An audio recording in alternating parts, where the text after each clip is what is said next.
So imagine a big explosion as you climb through 3,000 feet. Imagine a plane full of smoke. Imagine an engine going clack, clack, clack, clack, clack, clack, clack. Sounds scary. Well, I had a unique seat that day. I was sitting in 1D. I was the only one who could talk to the flight attendants. So I looked at them right away, and they said, no problem. We probably hit some birds. The pilot had already turned the plane around, and we weren't that far. You could see Manhattan. 2 minutes later, 3 things happen at the same time. The pilot lines up the plane with the Hudson River. It's usually not the route. He turns off the engines. Now imagine being on a plane with no sound. And then he says 3 words, as unemotional 3 words as I've ever heard. He says, brace for impact. I didn't have to talk to the flight attendant anymore. I could see in her eyes, it was terror. Life was over. And I want to share with you 3 things I learned about myself that day. I learned that it all changes in an instant. We have this bucket list. We have these things we want to do in life. And I thought about all the people I wanted to reach out that I didn't. All the fences I wanted to mend. All the experiences I wanted to have and I never did. As I thought about that, later on I came up with a saying, which is, I collect bad wines. Because if the wine is ready and the person is there, I'm opening it. I no longer want to postpone anything in life. And that urgency, that purpose has really changed my life. The second thing I learned that day, and this is as we clear the George Washington Bridge, which was by not a lot, I thought about, wow, I really feel one real regret. I've lived a good life. In my own humanity and mistakes, I've tried to get better at everything I've tried.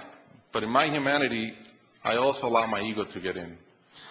And I regretted the time I wasted in things that did not matter with people that matter.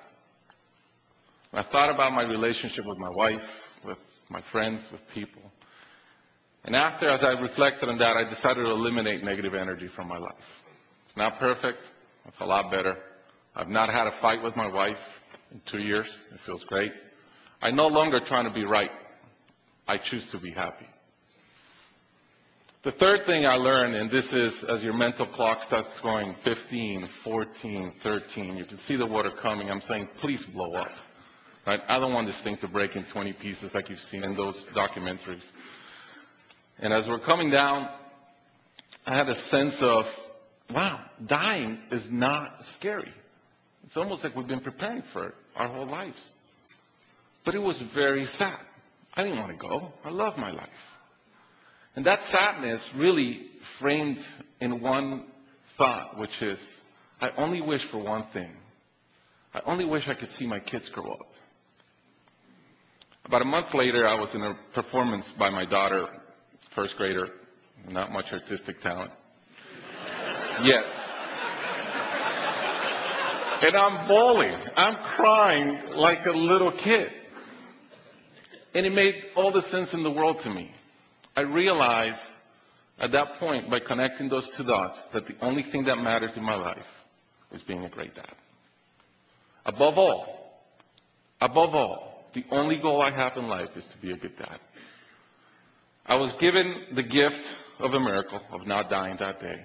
I was given another gift, which was to be able to see into the future and come back and live differently. I challenge you guys that are flying today.